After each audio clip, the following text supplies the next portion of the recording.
దీంట్లో ఫైట్ కూడా ఉందమ్మా అన్నారు. సరేలే నీకెవరు. తర్వాత అందరూ మేడం ఒక యాక్షన్ సినిమా చేయండి బాగుంటుంది అన్నారు. నేను కుదురుతుందా నిజంగా? యాక్షన్ సినిమా అంటే అప్పుడంటే సబ్జెక్టులు స్టోరీలు అలా వచ్చేవి. ఇప్పుడు చాలా రేర్, అది రావడం అనేది ఇంపాసిబుల్. కానీ ఈ సినిమాలో నిజంగా అది కుదిరింది అనేటప్పటికీ సో నేను అనుకున్నాను, ఓకే నా అభిమానులు ఫుల్ మీల్స్ దొరుకుతుంది, డెఫినెట్గా లైక్ చేస్తారని నేను అనుకున్నాను. అండ్ యాక్సెప్ట్ చేశాను. షూటింగ్ వెళ్ళాం, అద్భుతంగా వచ్చింది. యాక్షన్ సీన్ చేస్తున్నప్పుడు కొంచెం అందరూ టెన్షన్ పడ్డారు. అంటే యంగర్ డేస్లో అయితే అలా అలా చేసుకుంటూ వెళ్ళిపోయాం. ఇట్ ఇస్ లిటిల్ ఛాలెంజ్ నాకు ఇప్పుడు. కానీ నాన్న మీరెవ్వరూ టెన్షన్ అవ్వద్దు, మీరు కామ్గా కూర్చోండి, నేను చేస్తాను, తర్వాత మీరు చెప్పండి అన్న. సరే మొత్తం ఫైట్ మాస్టర్ వాళ్ళు వీళ్ళు వచ్చారు, రెడీ చేశారు. ఫస్ట్ షాట్ ఇది అని ఫైట్ మాస్టర్ చెప్పాడు. చూశాను ఒకసారి, టేక్ అన్నాను. కెమెరా ఆన్ అయింది. టాపా టాపా టాపా చేస్తాను, వో అన్నారు. అసలు అంటే వాళ్ళు ఎక్స్పెక్ట్ చేయలే నేను చేయగలుగుతానని. ఇప్పుడు ఐ సెడ్ ఎప్పుడూ విజయశాంతియే, అదే పౌరుషం, అదే రోషం, ఏం తగ్గేదేలే.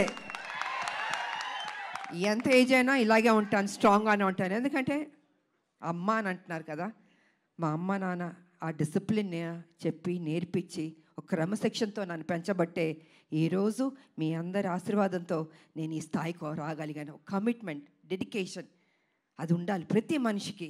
తల్లిదండ్రుల మీద ఆప్యాయత ఉండాలి, ప్రేమించాలి చివరిదాకా.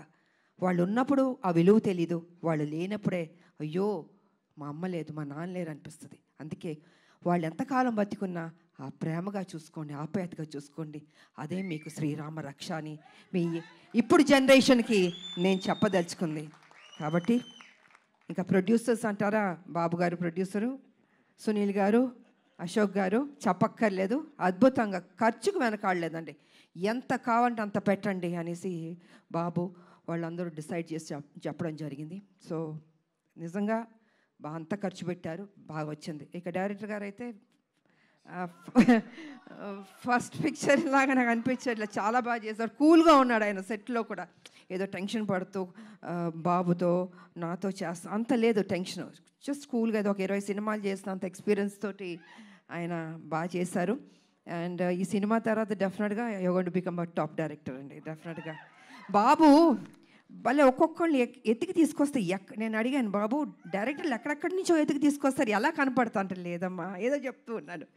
సో వాళ్ళందరూ సినిమాలు సక్సెస్ అయినాయి, పెద్ద డైరెక్టర్లు అయిపోయారు. సో ఆ బాబుకి ఆ ఓపిక, ఆ టేస్ట్, అంటే సినిమా మీద ఎంత ప్యాషన్ అంటే అండి మామూలు కాదని నాతో కూర్చుని అమ్మ ఇది చేద్దాం అది చేద్దాం ఇది చేద్దాం అని ఆ కమిట్మెంట్. అంటే ఎన్టీ రామారావు గారు మనవాళ్ళు అంటే మామూలు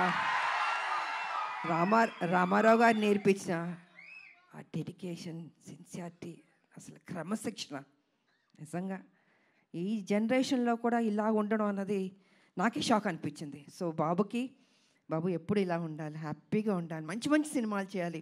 అండ్ ఈ సినిమాలో ఆయన పర్ఫార్మెన్స్ చూడండి, ఐ థింక్ క్లైమాక్స్లో అయితే మీరు షాక్ అయిపోతారు. నేను రివీల్ చేయదలుచుకోవట్లేదు, మామూలుగా కాదు,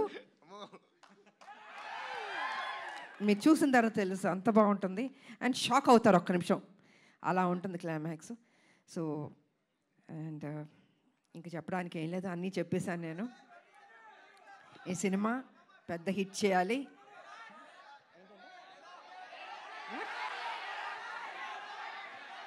వినపడలేదు ఏంటంటే డైలాగా అన్నీ రివీల్ చేసేస్తా. అలా మీరు టీజర్ చూశారు, మీ అంటే ఆతృత ఎక్కువ ఉంది, చెప్పాలి వినాలి చూసేయాలి అని ఉంది. సో చూడండి, త్వరలో రిలీజ్ అవ్వబోతుంది, డెఫినెట్గా మీకు నచ్చుతుంది అని నేను తెలియజేసుకుంటూ, మరి మీ అందరికీ నాకు ఈ ఆపర్చునిటీ ఇచ్చినందుకు ధన్యవాదాలు తెలియజేసుకుంటున్నాను. అందరికీ థ్యాంక్ యూ.